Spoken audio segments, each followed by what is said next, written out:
Hi guys, this is Ben Morton and welcome to this week's Friday Thoughts video, or Beagle Tales, featuring Sadie the Beagle.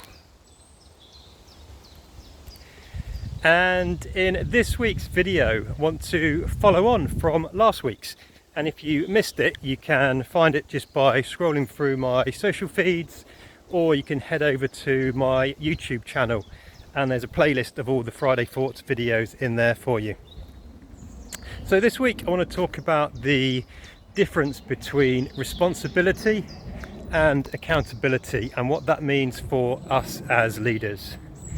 So if you've ever come across the good old RACI tool, you'll know that responsibility is really about who's going to be doing the doing.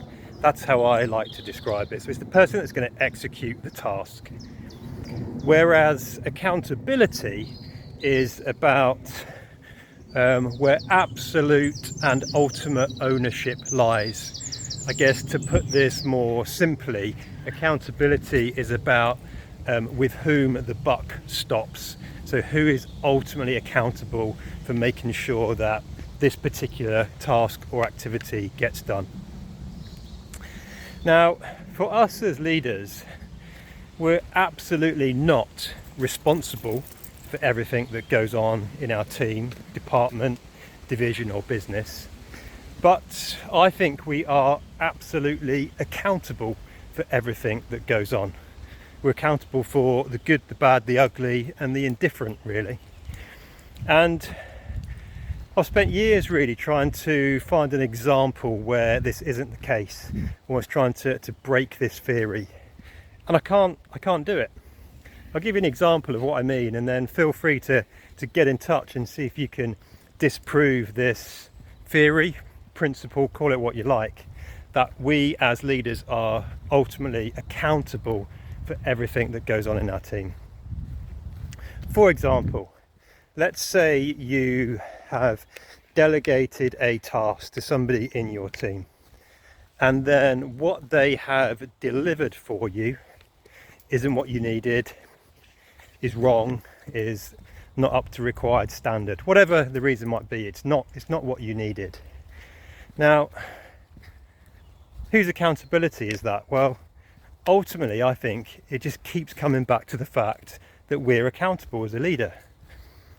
So if the project was delivered late, then we're accountable because we either delegated it to the wrong person and didn't understand what else they had on their plate, or perhaps we didn't help them prioritize their workload.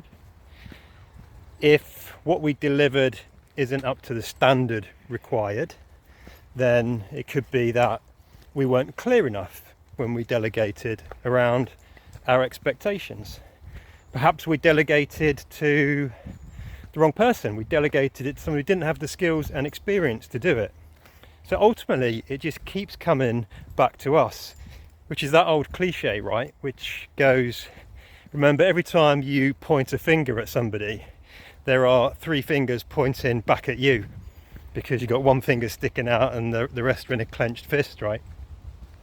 So no matter how we look at it, we as leaders are absolutely accountable for everything that goes on. As I say, I've not been able to disprove that theory. I'd love to know your thoughts.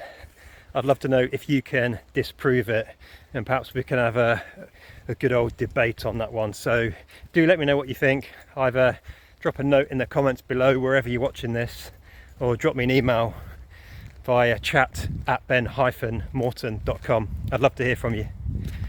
That's it for this week from me and Sadie. Have a great weekend.